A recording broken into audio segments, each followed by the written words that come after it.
Good morning students.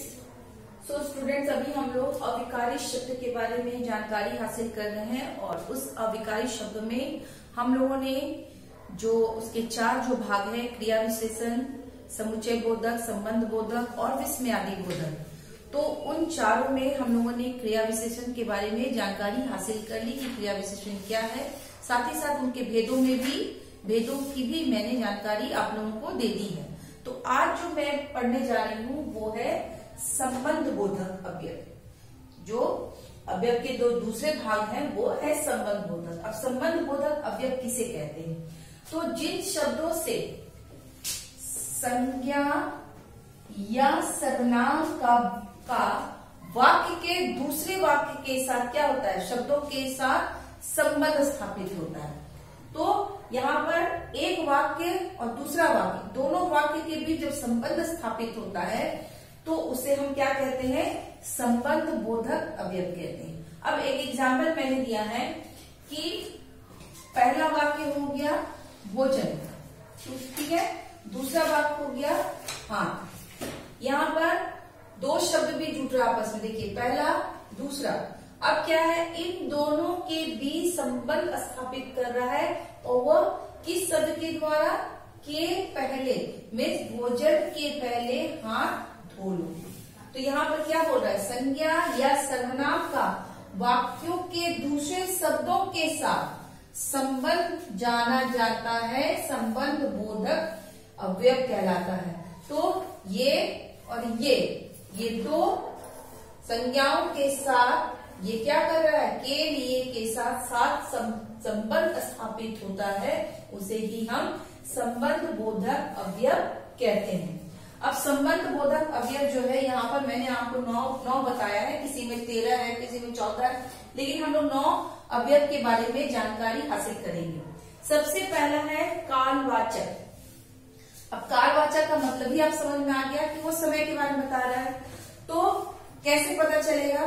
तो शब्दों में अगर आगे, पीछे, पूर्व और लगभग लगा हो तो आपको समझ में आ जाना चाहिए ये कालवाचक अवयव है। जैसे यहाँ पर है कि झाड़ी के पीछे चले जाओ, झाड़ी के पीछे चले जाओ, या इस मेरे आगे तुम चलो, ठीक है। तो इसे हम कालवाचक संबंध बोधक कहते हैं। दूसरा है स्थानवाचक, ये हमें जगह के बारे में बता रहा है, ठीक है। नीचे, ऊपर, पास, आगे। वर्ग से सभी बच्चे नीचे चले आए। नीचे मैंने स्थान बताया तो बच्चे क्या होगा? सीधे नीचे चले आएंगे, है ना। सभी बच्चे असेंबली के लिए ऊपर आ जाएं। सब बच्चे कहाँ चले गए? ऊपर चले गए, है ना। सभी बच्चे मेरे आगे आगे चलेंगे। आगे आगे मीन्स स्थान बता रहे हैं कि मेरे आगे आपको चलनी है, तो ये स्थानवाचक है। दिशा सूचक मीन्स वो भी जगह का ही बात बता रहा है, की ओर, तरफ, पार, आसपास। मान लीजिए कि अगर हम सूर्य की ओर देखें, सूर्य को हम देखेंगे तो सूर्य जो है पूरब की ओर से निकलता है। वो दिशा बता रहा है कि वो कहाँ से निकलता है?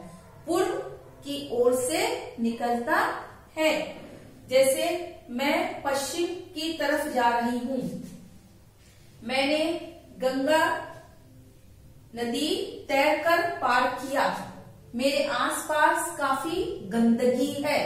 तो ये दिशा सूचक के अंतर्गत आता है। नंबर 4 में है साधन सूचक।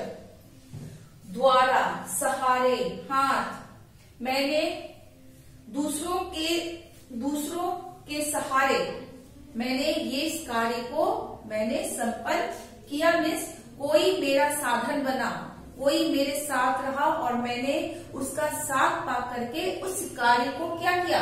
संपन्न किया। उसे हम साधक सूचक कहते हैं। हेतु सूचक, कारण, खातिर, के लिए। मैं गरीबों के कारण मैंने बहुत से कार्य किए, है ना। के लिए, है ना। सरकार अपनी प्रजा के लिए अनेक तरह के कार्य करते हैं। उसके बाद है समानता सूचक, मीन्स समान या तुलना की जा रही है। की तरह, के समान, के तुल्य। सीता गीता की तरह ही ही होनहार लड़की है। मैं उनके समान नहीं बनना चाहता हूँ। राम के पिता मेरे पिता तुल्य हैं। तो यहाँ पर समानता बताई गई है या तुलना की गई है। विरोध सूचक, के विरुद्ध, के खिलाफ, के विपरीत। मैं गरीबों के विरुद्ध किसी प्रकार का कोई कार्य नहीं करता। मैं बेरोजगारी के खिलाफ अपनी आवाज बुलंद करता हूँ। समझ में आ गया। नेक्स्ट है संबंध बोधक, के साथ, के संग, के सहित। मैं अपनी माँ के साथ बाजार घूमने गया। मैं अपने मित्रों के संग पिकनिक में गया। मिस यहाँ पर दो चीजों के बीच संबंध बनाया जा रहा है, ठीक है। और अंत में है कारण सूचक, के कारण, के लिए, के मारे है। बीमारी के कारण मैं विद्यालय में उपस्थित नहीं हो सका, है ना। डैश के लिए, वर्षा होने के कारण मैं विद्यालय समय पर नहीं पहुंच सका। तो ये जो है किसी न किसी से संज्ञा या सर्वनाम से, उसके वाक्यों से क्या कर रहा है, ये संबंध स्थापित कर रहा है, इसीलिए इसे हम संबंध बोधक अवयव कहते हैं। तो स्टूडेंट्स, आप लोगों को समझ में आ गया होगा। आप लोग ध्यान से इसे पढ़िएगा, एक बार फिर समझने की कोशिश कीजिएगा और इसे अपने ग्रामर की कॉपी में जरूर से उतार लीजिएगा। साथ ही साथ परिभाषाओं को अवश्य याद कर लीजिएगा। Thank you.